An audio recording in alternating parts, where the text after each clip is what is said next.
Howdy y'all, my name's Will Watson. I'm with the A&M Speech and Debate team, and I'm here with Dr. Hamie Yes, correct. about the current topic, resolved, the United Nations should grant India permanent membership on the Security Council. We're going to be talking about this, analyzing both sides, and doing a bit of the background. Now, Dr. Hamie earned her Bachelor's of Arts in Political Science at, is it Beirut? Beirut, yes. Beirut University College, Master's in International Relations at Lebanese American University in Beirut, Yes, correct. and a PhD in Politics from the University of York in the United Kingdom.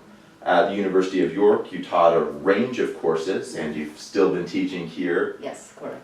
But between that, you also worked with the UN Development Program. UNDP. UNDP.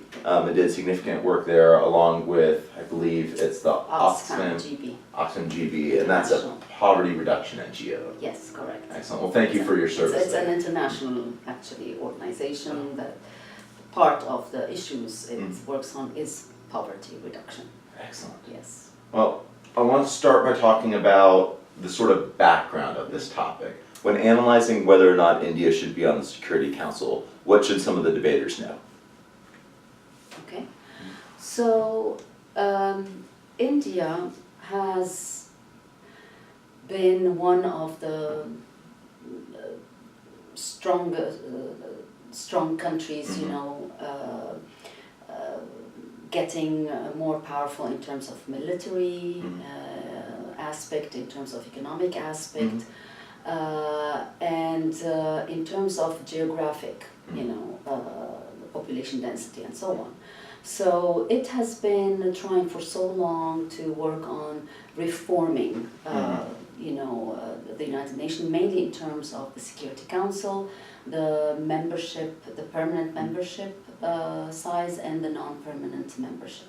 So they've been asking specifically to have a seat, a permanent seat, in addition to the 5 permanent members who we all know. It's China, Russia, the US, France, and Great Britain. And for them, for the Indian governments, they think that it's not fair to have those countries just representing the one continent in terms, let's say, of, you know, Europe and America, and maybe just China in terms of all Asia. When there should be representation for each continent, so from Africa, from Asia, from you know, Latin America, and so on. So that is the background for why India has been calling for reforms. So this is certainly something that India would want if it was granted to them. Absolutely, absolutely. So looking at this topic, I know there's been a little bit of a debate about whether or not it's should India and does India have the qualifications to be on the UN Security Council, or is there a cost-benefit reason for them on the Security Council? Okay. What do you think is the best interpretation there? So, to be honest, when you contacted me for this interview, I wanted to run some numbers to see where it is, to see its qualifications. And I found out that the population of India today is 1.3 billion citizens. That's one. So this means India represents 1/6 of the global population. The second point is that India has the second largest military and the second largest labor force. So these are accurate numbers. So that's another number. Another one. I'm just going over this to give you some numbers of why India is qualified to be there.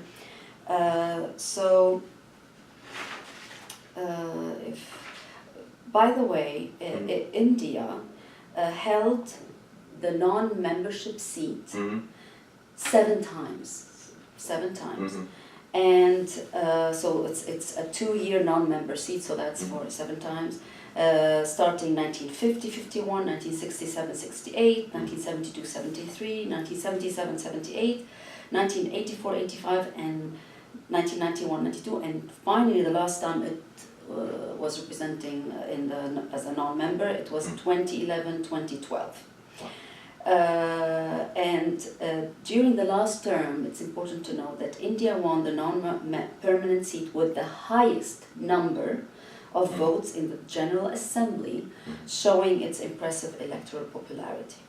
Okay, so this is something. Another thing, India was always trying to abstain from certain votes in order not to disrupt main votes on issues of peace and security. So it tried always to go through negotiations to either vote for yes or be positive, or abstain and not block. Now, do you think if they were a permanent membership, they would be a bit more aggressive and take a position? It might be.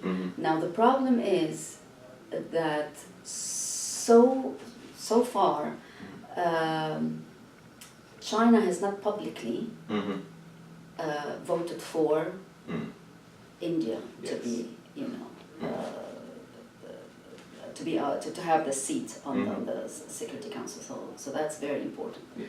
Second, you have Pakistan. You have the long history of animosity, and we had war between the two countries, and so Pakistan, with its relationship with Iran, they also would not welcome India to have a permanent seat on the Security Council. So until we get there, there are still some issues to be resolved before we can say that India definitely is on the seat, is on the permanent membership.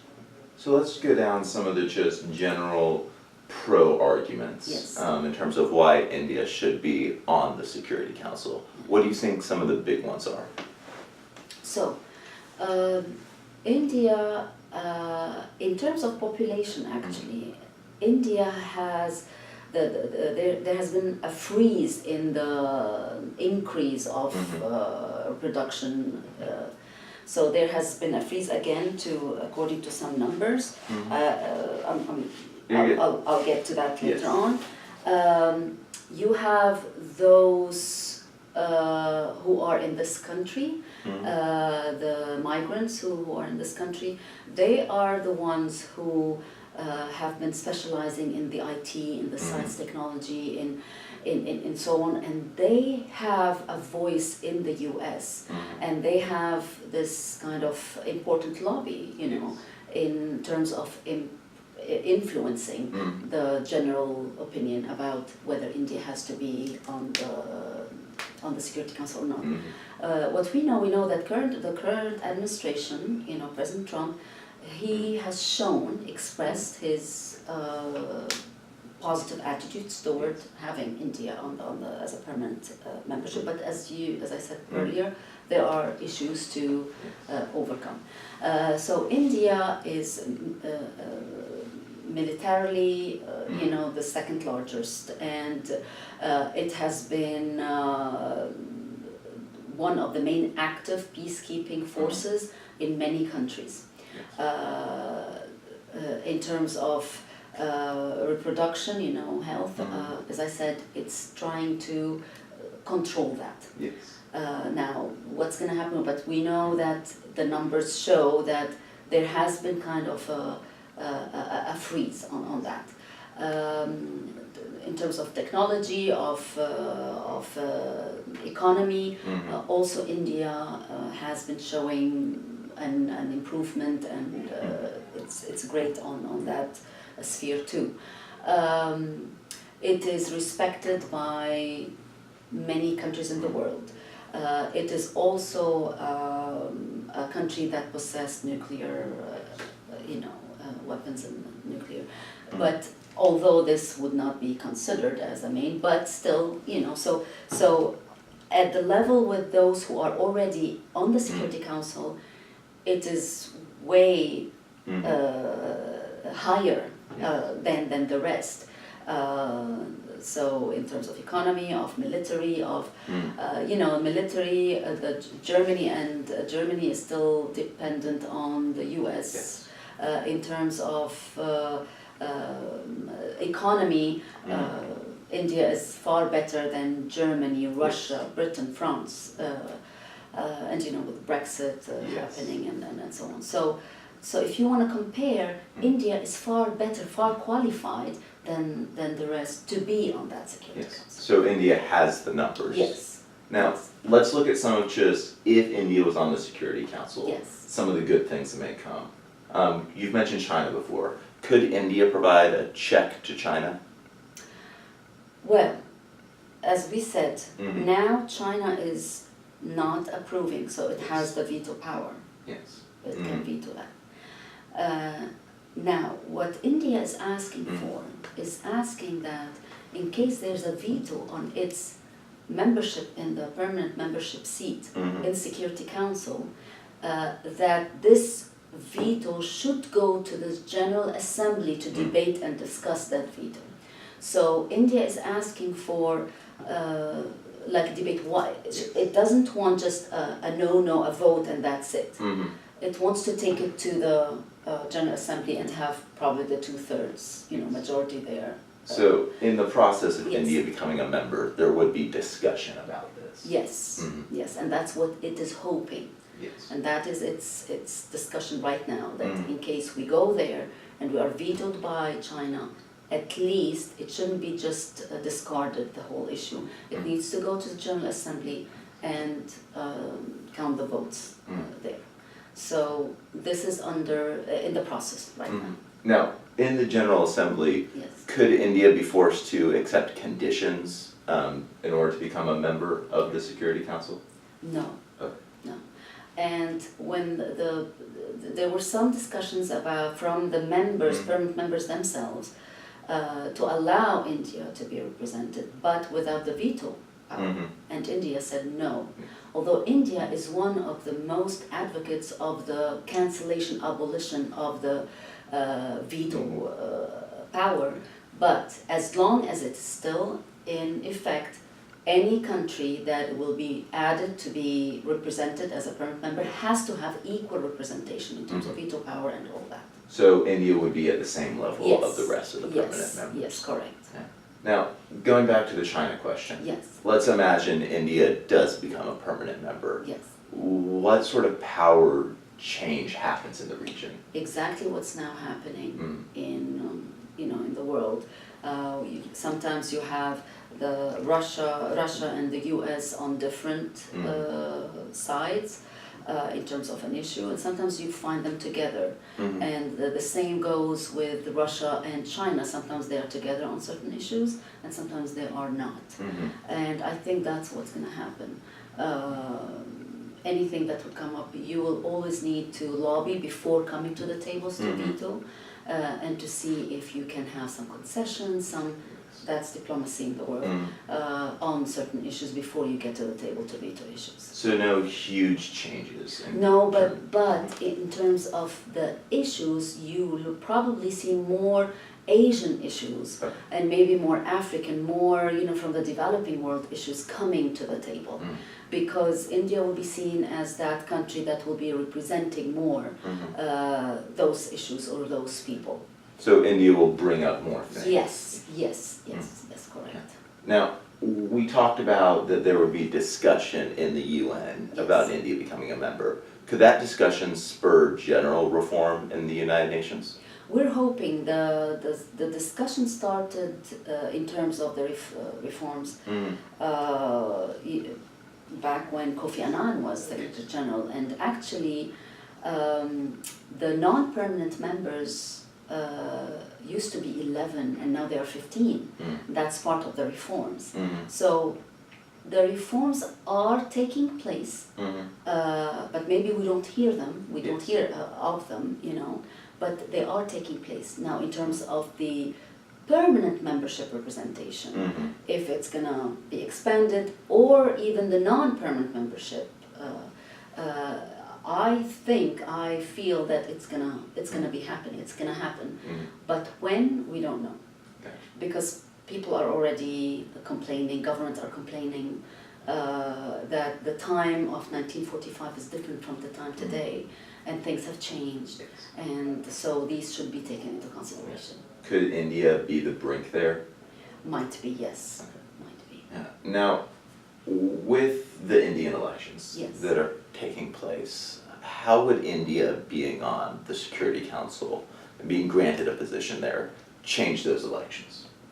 So this would be a leverage for whoever is running for elections, because it will be under his term or her term. Yeah.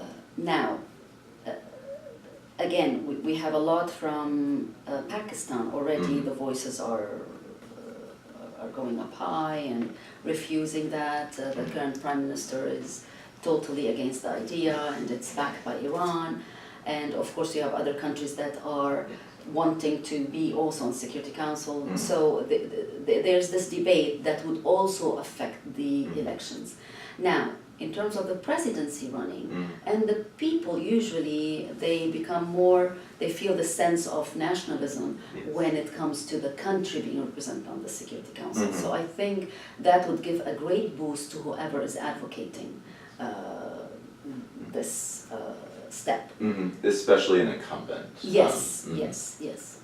Now, with India being on the Security Council, how could that change UN peacekeeping efforts? So, I think one of the main conditions that are not being set is that India preserve and maintains its presence, its huge presence in the peacekeeping operations and missions.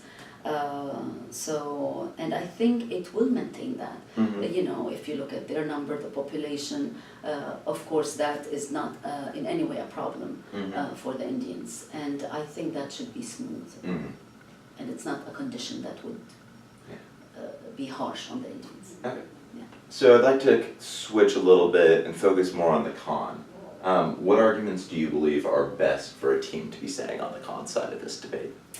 So, having India, or any other country by the way, admitted on the Security Council as a permanent member, would open the door to lots of praise on one hand, but criticism on the other hand. Yes.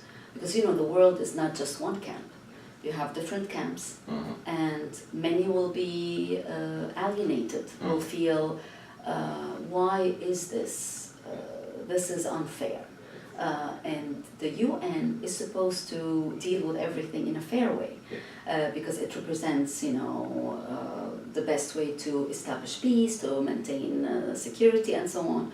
So it should have a consensus over India, not using also the veto and stuff like that. So it will raise the voices mainly from African states, who always raise the banner of we are the most underprivileged, the most in need, and so on.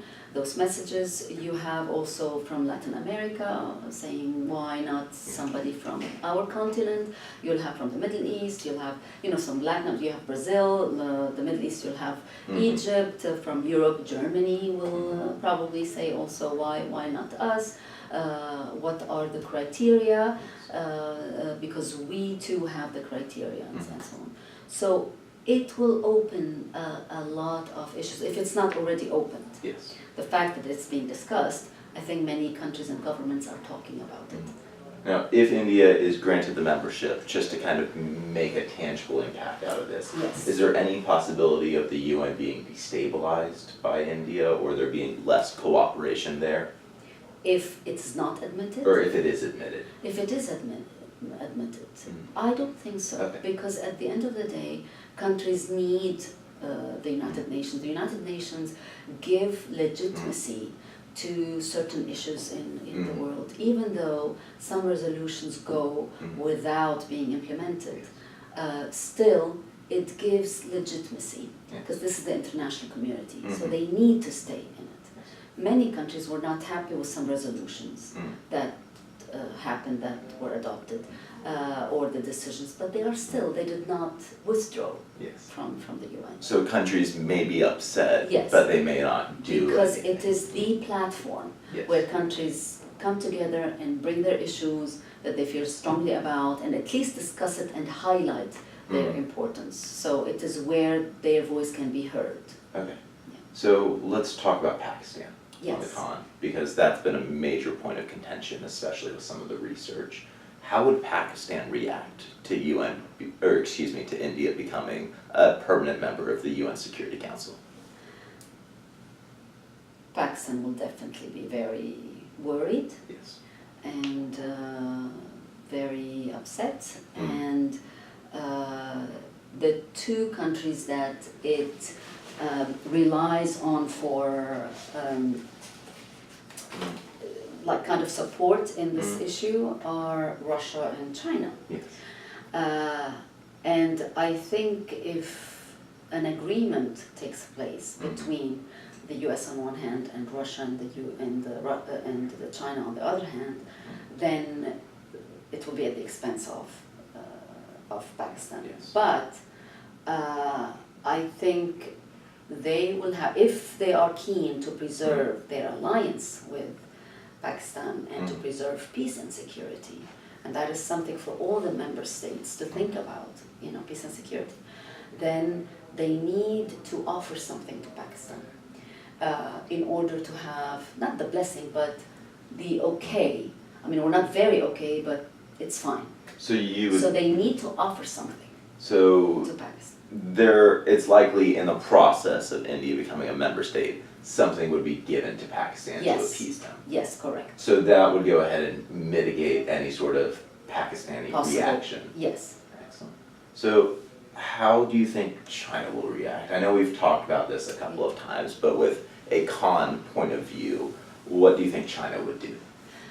China, well, economically, it's kind of a competitor to India. They are both, their economies is way better than the rest of the member states. Now, the thing is, the issues such as maybe issues of contention, for China, this will create some problem for it.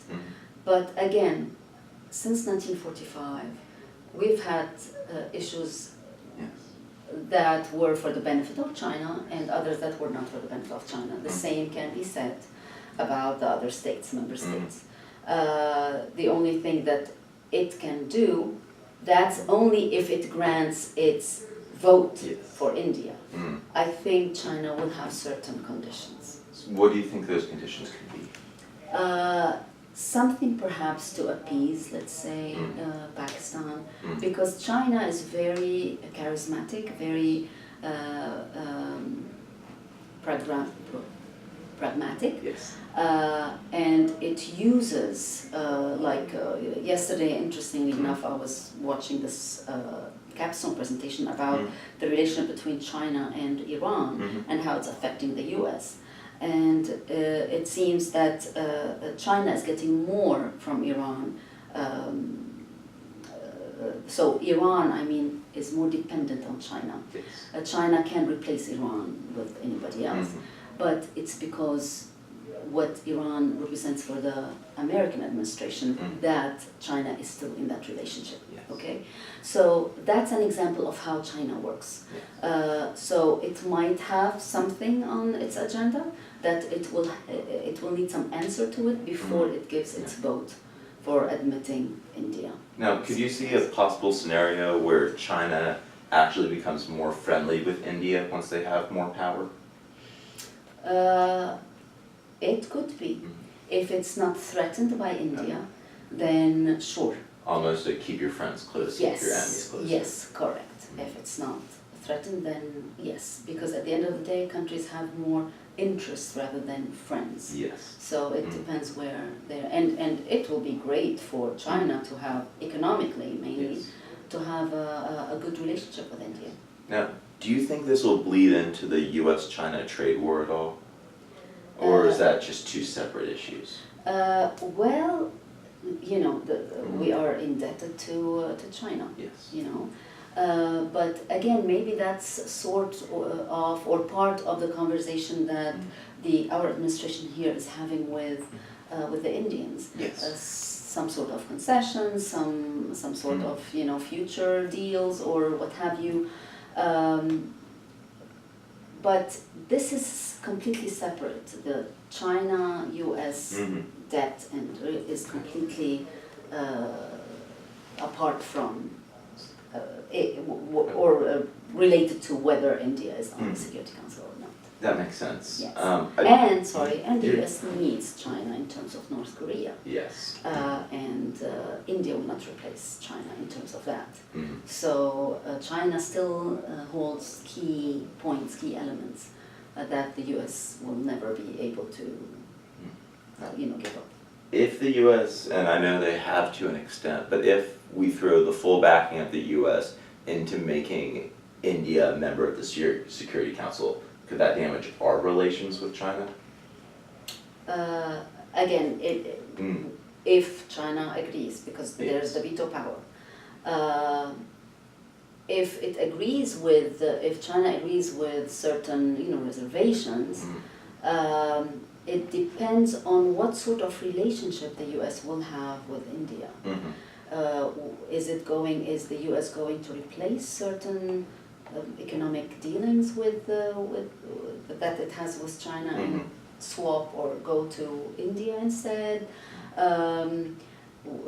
So it depends on the form of the relationship that the U.S. will have with India. So a bit of a worst case scenario, because debaters are limited by the topic. Right. And there will be debaters who say because the topic doesn't say add India with conditions to Pakistan, Yes. there can be no conditions. So if you see India admitted to the UN Security Council with no concessions to Pakistan, no concessions to China, what do you think that would do? That will destabilize peace and security in the world. What do you? Because we are today, with the globalization, we are seeing, what can happen anywhere, anytime. We saw 2 days ago what happened in Sri Lanka, and before that in New Zealand, and before that. So unless there is an agreement and connections and discussion, conversations, then you will see some retaliation. And military that retaliation might be just to convey the message. Yes. You did not do that, you did not give us anything, then here's what you're saying. China could back off of North Korea. Anything can happen. So that's why we've been hearing about India Yes. for some time now, for many years. And it didn't happen Yes. because of those many issues that still require to be resolved. Because there's just that much of a danger. Yes, yes. But you think it is likely that just in the process of normal passage of this, there would be concessions granted? Yes, Okay. absolutely. There's a high likelihood that will be a debate within the debate. So that'll be interesting to watch play out. Absolutely, absolutely. Now, with human rights, Yes. because across the world there are human rights violations in America, in China, and in India. Do you think India being on the Security Council will change how the Security Council deals with human rights violations? Well, we have China on Security Council, and it is violating human rights, and nothing is happening. We're still dealing with China, and we still have the best economic relations with China. Because, as I said, it's about interests and not about friends or ethics. Unfortunately, I teach post-war reconstruction and development. I teach about humanitarianism, what it means. And we only learn about these things in the books. On the ground, it's not, unfortunately, the same thing. It's about where your interest lies. And let's forget about human rights for a second, because I'm having my pockets loaded with money. That's more important. Yes. So we see countries suppressing other people from different countries, and nothing is being said. You see Saudi Arabia on the Human Rights Council. Exactly, Yeah. exactly. So it's Israel likely in Yemen, yeah. Nothing would really change Yes. there. Yes. We've mentioned India being a nuclear power. One of the things that I've heard is that if India is admitted into the Security Council, that sends the message of you should be a nuclear power, because that will get you a higher standing in the world, almost sort of a level here. Is there any risk of that? No, I'll tell you why. Because throughout, the readings, and again, I'm not an expert on India. I'm more an expert on the Middle East. Yes. But I'm into international organizations. I Yes. teach the course, and so that's why I have a little bit a general view of India. More than I do. I don't think so, but thank you. So from the readings, it seems this is not an issue. Mm-hmm. The issue of nuclear weapons is not a criteria. It shouldn't be considered a criteria for being admitted. What should be considered is your weight in your geographical area, population, military power, your economy, how can you help, what can you bring, what can you add to the table. That's what they are looking at. So far, and that's what I'm reading, that the nuclear weapons is not something. It was back in 1945, but not anymore. Yeah. So the debate has shifted less from Yes. what do you have, what are your qualifications, to what can you bring for us. Correct. So when Correct. debaters are having to decide whether to debate on the qualifications or the cost benefit, do you think they should then go to the cost benefit? Yes, correct. Okay. Yes. Um, Because the qualifications, lots of countries are qualified. Lots of countries are qualified. Yes. That doesn't really matter to this Exactly. debate. Exactly. It matters the interest of Yes. the countries. Lastly, just to cover all the ground, are there any numbers factors that would disqualify India from being a member? Not from what I read. Mm-hmm. And the way it handled itself in the UN, discussions and the lobbying and through its interest groups and its presence in the peacekeeping operations, it was always respected and appreciated. Yes. We only have this issue with, Pakistan, but as I said earlier about the vote, it got the highest, number of votes to be a non-member again for the 7th time. So I have a positive, view about India being but the timing, that's what I don't know. With most of these resolutions, it's assumed that it would almost happen immediately. Yes, So if once all parties Mhm. have agreed, have a Gotcha. consensus of what's the role of India and what it will bring to the table and what can, so once this is clear, then Yes. we'll hear. So in the process of normal fiat for this, there's discussion and there's Absolutely. concessions to Pakistan, Which to is China. good. Yeah, of course, yes. The discussions is very good because you don't want to alienate anybody. Yes. You want to make sure that the UN is doing its job, the main, which is stability and security in the world. And to do that, you have to discuss and talk to all parties. Yes. Well, thank you so much for your time. You're welcome. It was a pleasure talking You're with welcome. you. It was a pleasure to me too. Many thanks. Thank you. To all the debaters who will be competing at the TOC this weekend, best of luck to you. I'm rooting for you from here. To those competing in the middle school TOC, good luck. Y'all are going to do great. Thanks for watching and stay tuned for next month's. Have a nice day.